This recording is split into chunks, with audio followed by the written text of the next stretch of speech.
Hi everyone, my name is Samarth and I wanted to show you how you can produce your own podcasts in a matter of minutes. I have built a podcast production agent using Claude and ElevenLabs technology. ElevenLabs, if you don't know, creates the one of some of the most realistic AI voices in the market, and now their MCP server directly integrates with any MCP enabled client such as Claude Desktop. To demonstrate its power, I have created an agent which can take any written content and it can convert it into ready to publish podcast episodes instantly. Let me show you how it works with a small example. Here I have a short report that I have provided Claude, generated by my deep research agent. I have instructed the agent to create a podcast for me. As a first step, it will start by analyzing the report that I have provided it, and then it will move on to generate a conversational script orchestrated between two hosts discussing this topic. It even suggests the ideal voice to deliver the kind of content effectively. Once it has written the script and suggested the voices, it will move on to search appropriate voices from thousands available in the ElevenLabs voice library. Once it has uh, searched for the voices and figured out the right voices, it will create a directory in my local system to save the audio files that it will generate. Then, for each of the dialogue lines, it will start sending requests to ElevenLabs through text to speech tool call, where it is going to send the text dialogue and receive the audio file back. As we can see, the audio files are being saved in the local directory here.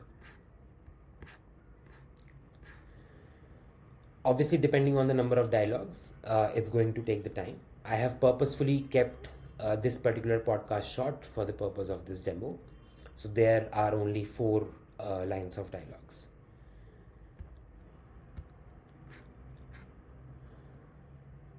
Once all the audio files are generated, uh, the agent would then move on to create a Python script to create the whole podcasts out of the dialog files that we have available. Once it has written the Python script, it will execute it into its own environment. And that's how our podcast is created. Now let's just give it a quick listen.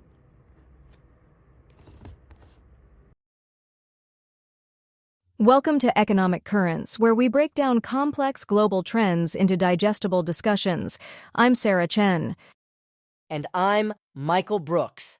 Today we're diving into a topic that's affecting businesses, consumers, and global markets: Trump's expanding tariff policies. Absolutely, Michael. We're seeing what might be the most significant shift in U.S. trade policy in decades. The second Trump administration has dramatically expanded the tariff regime that began during his first term. Right. And just to catch everyone up, what exactly has changed in recent weeks? I know there was some big announcement in early April. Well, it's been quite dramatic. On April 2nd, the administration announced a universal 10% tariff on virtually all U.S. imports, which they implemented just 3 days later. Wait, all imports? That's massive. Almost all. There are exceptions for things like books, pharmaceuticals, and energy products. But then it gets more complicated with what they're calling reciprocal tariffs, which are basically elevated tariffs on countries with significant trade imbalances with the U.S. And how high are we talking about here? Well, for China, it's now up to 125%. Vietnam is facing 46%, and the European Union around 20% on average. But interestingly, and this is where the strategy becomes clearer, on April 9th, Trump announced a 90-day suspension of these reciprocal tariffs for countries that haven't yet retaliated. So it's like, don't fight back and we'll be nicer to you? That's one way to put it. It's clearly a negotiating tactic. The administration is using tariffs less as permanent policy and more as leverage to force trading partners to make concessions. And how are other countries responding to all this? Not well, as you might imagine. China immediately imposed 34% retaliatory tariffs on U.S. goods.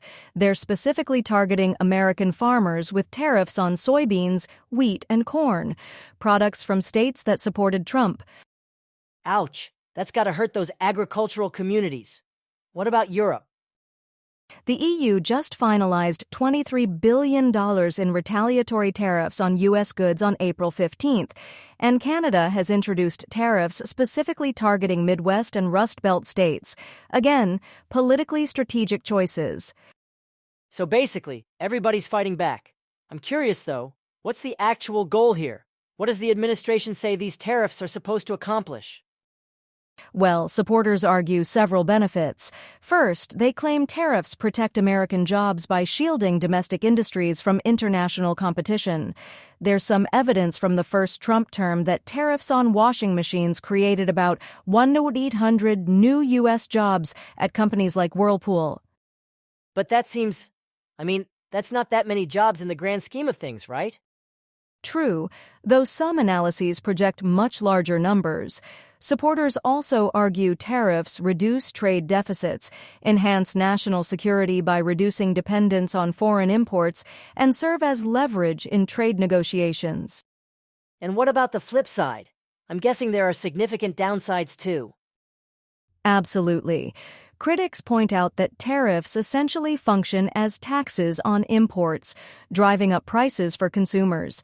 The Tax Foundation estimated that the tariffs imposed in 2025 alone could cost U.S. households an average of $1,900 to $3,800 annually. Wow, that's a lot of money for the average family. And I imagine that hits lower-income households harder? Precisely. There's also evidence that while tariffs may protect jobs in certain sectors, they harm employment in industries that depend on imported goods. For example, steel tariffs might benefit steel producers, but they hurt manufacturers who use steel, and those downstream industries employ far more people. So where do you think this is all heading? Are we stuck in this trade war indefinitely? Based on historical patterns and Trump's negotiation style, I think we'll see selective de-escalation. The 90-day suspension for non-retaliating countries shows Trump's willingness to adjust. We'll likely see a series of bilateral deals rather than a comprehensive solution. And what about global supply chains? This has to be causing massive disruption, right? It absolutely is. We're already seeing evidence of companies stockpiling goods ahead of tariff implementation, shifting manufacturing locations, and diversifying suppliers. I think we're entering what might be called a period of managed trade, with greater government intervention and emphasis on national security over pure economic efficiency. So basically the end of globalization as we've known it since the 90s? Not the end, but perhaps a fundamental restructuring. We're likely moving toward a more fragmented and politically managed version of international trade. It'll be economically costly in the short term, but may ultimately create more resilient, if less efficient, economic structures. Well, on that note, not ominous at all, we'll need to wrap up this episode. Thanks for breaking this down, Sarah. My pleasure, Michael. And to our listeners, we'll continue tracking these developments as they unfold. Thanks for tuning in to Economic Currents. I'm Sarah Chen. And I'm Michael Brooks. See you next time. So that was my demo. Hope you guys liked it. Please tell me in the comments if you found it interesting. Thank you.